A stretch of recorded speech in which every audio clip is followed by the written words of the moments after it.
Grabe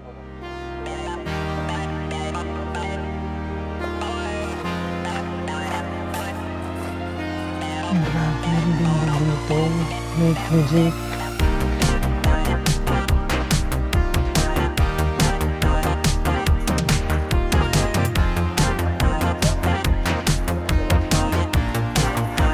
Ayun yung garden. Oh, ang layo pala nitong entrance ng Kyoto Imperial Palace. Nasa side. May binigay na ID. Ito. Sobrang lamig tapos umaambon-ambon pa. Halos 5 degrees Celsius eh. Yakiniku.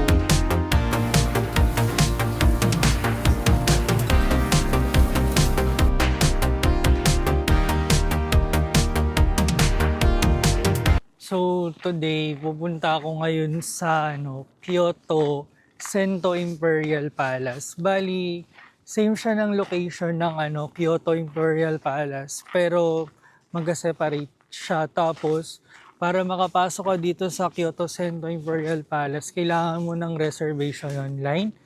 And medyo mahirap siya kasi minsan pag maraming pumupunta or bumibisita, pag nagpa-reserve ka, ilo-lottery yung pangalan mo kung makakapasok ka. So, ayun, na-accept naman yung request ko na magtutour dun sa Kyoto Sento Imperial Palace. Nandito ako ngayon dito sa Kyoto Imperial Palace Garden. So, yan, open to sa public. Yun kasi, close yun sa public unless may reservation ka kasi kailangan may tour guide. Libre lang naman yun, walang bayad pag nagpa-reserve ka. Pero pag peak season or kaya maraming nagpapa-reserve, mahirap makakuha ng slot. So, yun, medyo malayo siya. Actually, galing pa ako Osaka. And by the way, flight ko na mamayang gabi. Kaya ngayon ko talaga siya inisked ng umaga. And I think around 6 degrees kaya sobrang lamig rin. Ayun. Medyo hindi pa peak season yung red leaves eh. Kaya medyo may halo siyang red at saka green. Anyway, yun malapit na ako dun sa reception. I think ito papakita ko sa inyo. Yan yung garden na nilakaran ko. Sobrang laki yan. Parang ilang minutes kayo mag-walk. Tapos ito yata yung Kyoto Imperial Palace. So papasok rin ako dyan mamaya. Tapos dito naman yung papunta ng Kyoto Sento Imperial Palace. Yan, puntahan na natin yung reception kasi 9:30 yung start ng tour. Dapat nandun ka na before 9:20. Ito na yung entrance sa Kyoto Sento Imperial Palace. Tatanungin ko yung reservation ko. Tapos, yun, magwe-wait tayo ng mga 30 minutes. Ito yung desk, reception desk. Ayan, 9:30 yung schedule ko, tapos puno na.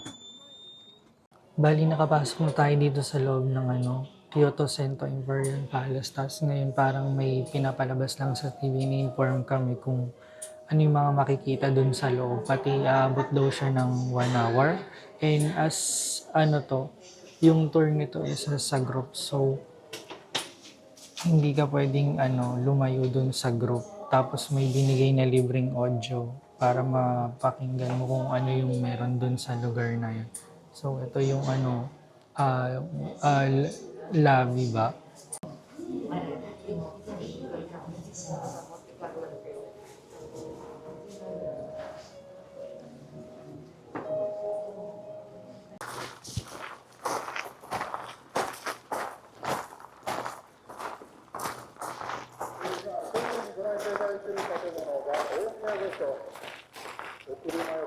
Nagsimula na yung tour namin.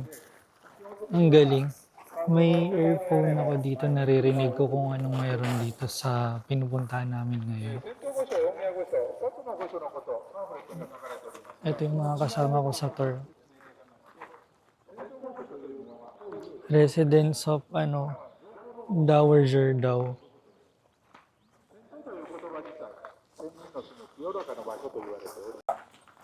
かつての上皇皇太后の気分等はの流れを感じつつお庭の方ご案内参りましょう。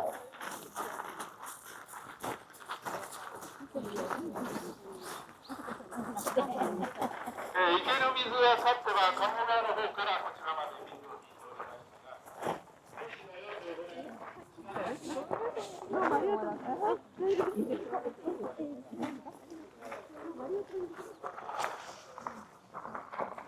り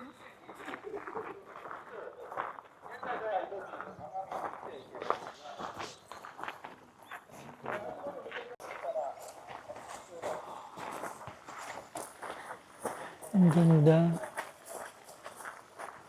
Kyoto Sento Imperial Palace.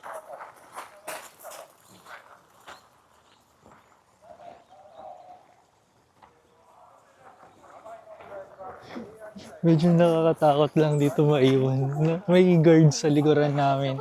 Ganun kasi pag yung mga palace, tapos active pa na ginagamit ng mga royal family or ginagamit for state visit, talagang ang raming guard katulad nito. Tingnan nyo, oh. Grabe. Wow. Ang ganda. Wow.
Grabe, ang ganda dito.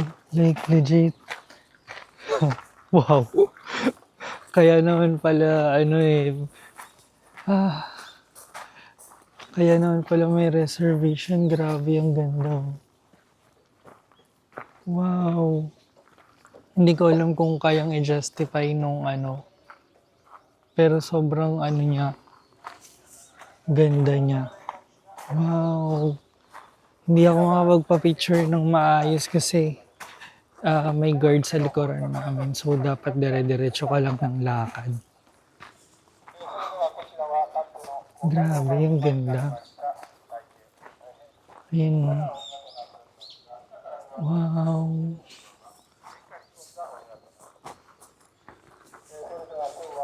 Ito yung lake.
Grabe ang ganda dito.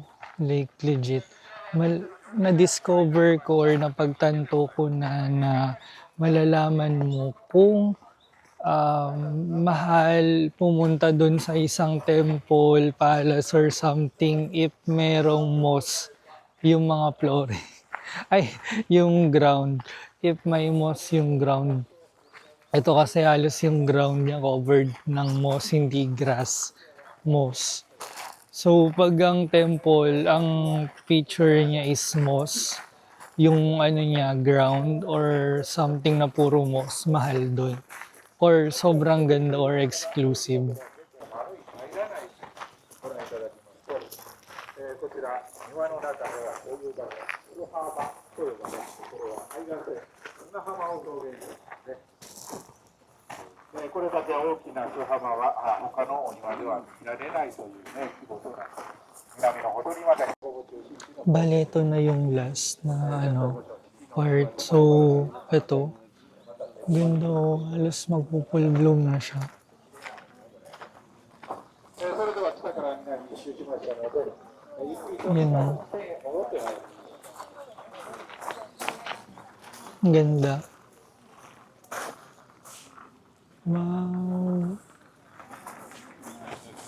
Ito yung ano kanino. Artificial lang pala to. Ito yung body of water na to. Artificial lang. Ang ganda oh.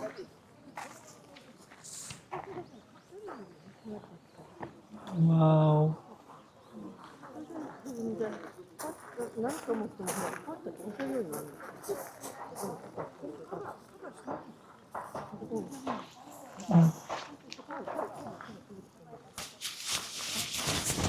Sento Imperial Palace.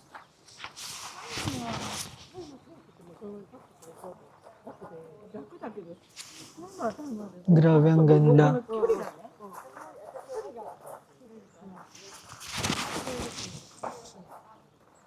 Yun lang. So next naman natin is Kyoto Imperial Palace. Bale, ito is again Kyoto Sento Imperial Palace. Yan, so palabas na kami. Ito yung exit.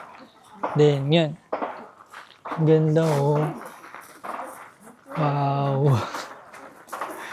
Ayun yung guard. Medyo nakakatakot siya kasi pagka nauuna na siya ng kaunti sa'yo, dapat kung gumalaw-galaw ka na, yun. Anyway, yun lang. Lalabas na kami dito sa palabas na kami dito sa Kyoto Sento Imperial Palace. Tapos papasukin ko naman yung Kyoto Imperial Palace. Doon walang tour, parang free lang yun pagpasok. Yun. Anyway, let's go to the next one. Ang layo pala nitong entrance ng Kyoto Imperial Palace. Nasa side. Ito siya. Tirik na tirik yung araw. Sobrang init. Anyway, pasok muna tayo sa loob. May binigay na ID. Ito. So, ito yung Kyoto Imperial Palace. Yan. Ito yung entrance. Bali pagpasok. I-check yung bag nyo. Tapos, may binigay na ID. Ano kasi to, ginagamit pa rin to ng royal family minsan. Tapos, pag may mga state visit, ganun, events, kino-close nila to sa public. Kaya siguro pag may emergency or rather biglang nagka-event, at least ma-identify kami na visitor kami. Ayun, so lakarin natin. Ay, hindi pala pwedeng puntahan yung lahat ng location sa loob kasi medyo exclusive or rather exclusive lang sa royal family yung ibang lugar dito. Kaya ayun, nakakatuwa kasi makikita mo kung anong tsura nung residence ng royal family kahit sa labas lang. Pagkatas well guarded talaga siya. Katulad nito, tingnan nyo. Ayun no. May araw. Tapos maraming guardian na nakabantay.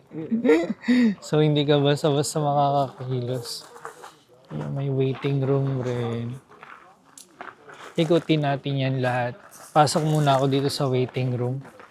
Nandito tayo sa waiting room. Actually, Yung mga ganito is, ano rin iwanan ng gamit, may coin locker, vending machine. So yun, kunwari napagod ka kakalakad, pwede ka dito magstay before or after. Anyway, labas na tayo. Simulan na natin to. Ito na yung isa sa last sa pupuntahan ko. Inisip ko pa kung tutuloy ako dun sa Kinkakuji. Yung golden na pavilion. Wala na kasi akong yen. Kaya ako na mag-withdraw. Or tingnan ko, baka pwedeng doon. Gumamit ng credit card. Umaambon.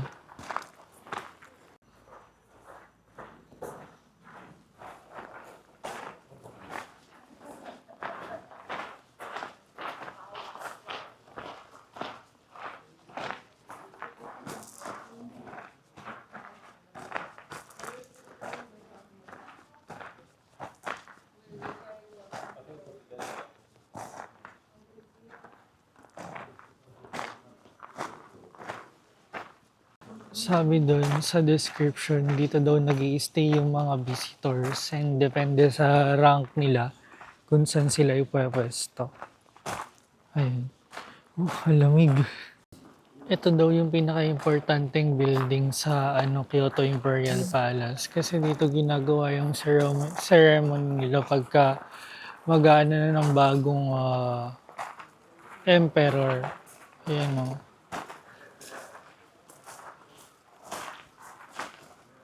Wow.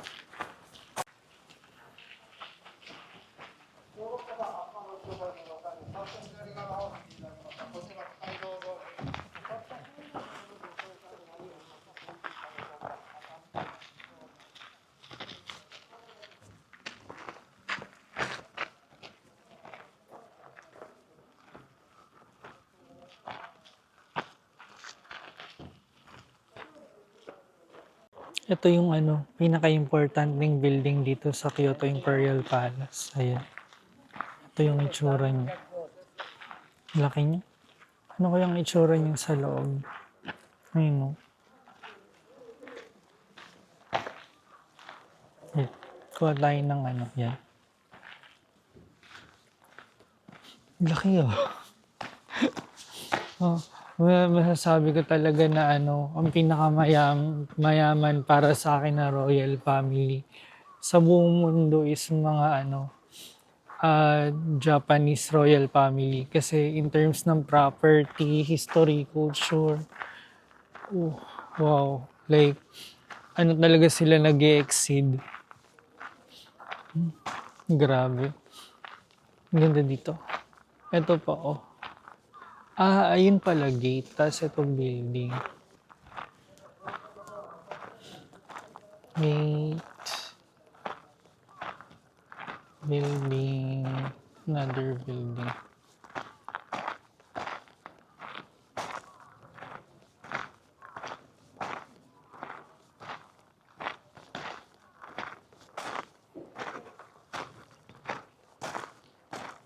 Ginagamit nila yung ibang building dito eh. Parang hindi yata siya visible kasi talaga siya exclusive lang.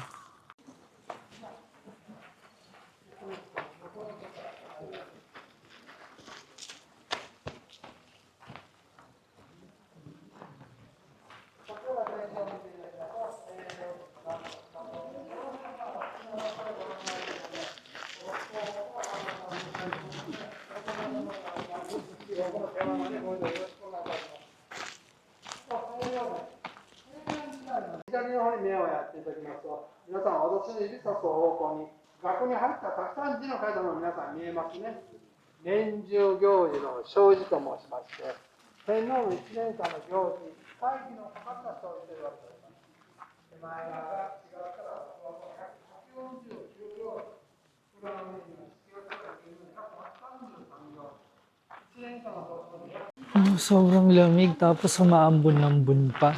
Halos 5 degrees Celsius eh. Anyway, almost nasa exit na ako. Baka tatapusin ko na tong vlog.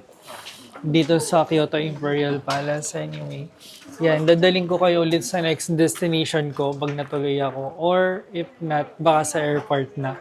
Later.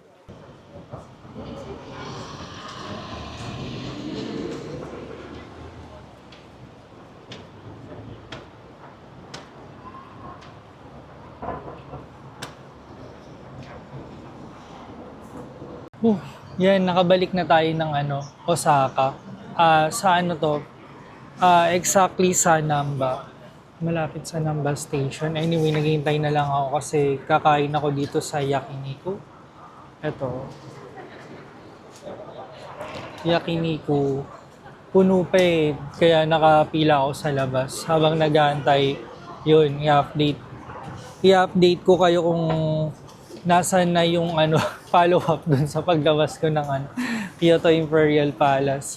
Maganda siya, libre lahat. Tapos, alos ko konti yung tao, solo nyo. So, may enjoy nyo talaga pagka hindi peak season. Kasi, pag maraming tao siguro, alam nyo na, mahirap mag-picture crowded. Pero, kanina ko, konti lang talaga. Like, literal, mabibilang mo yung number ng tao. Anyway, baka tawagin na ako, kakain muna ako. Then, after nito, kukunin ko yung mga maleta ko sa hotel. Then, punta na ako ng airport kasi malapit na flight ko.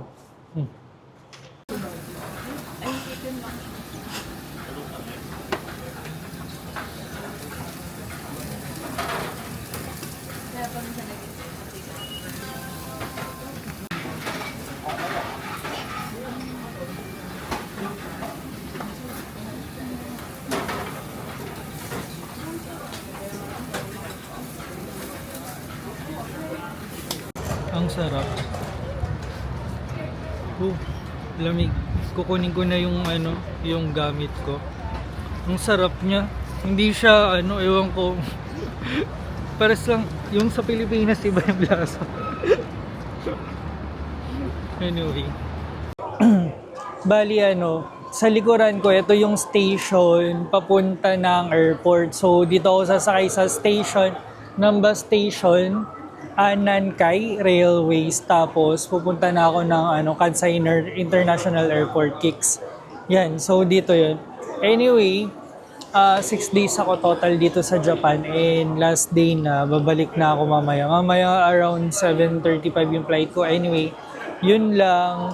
Sa sa araw na to nakapunta tayo ng Kyoto Imperial Palace at saka yung Kyoto Sento Imperial Palace. Yun, so ayun lang pinuntahan ko kaninang umaga, tapos bumalik kaagad ako ng Osaka. Anyway, yun lang. Bye-bye.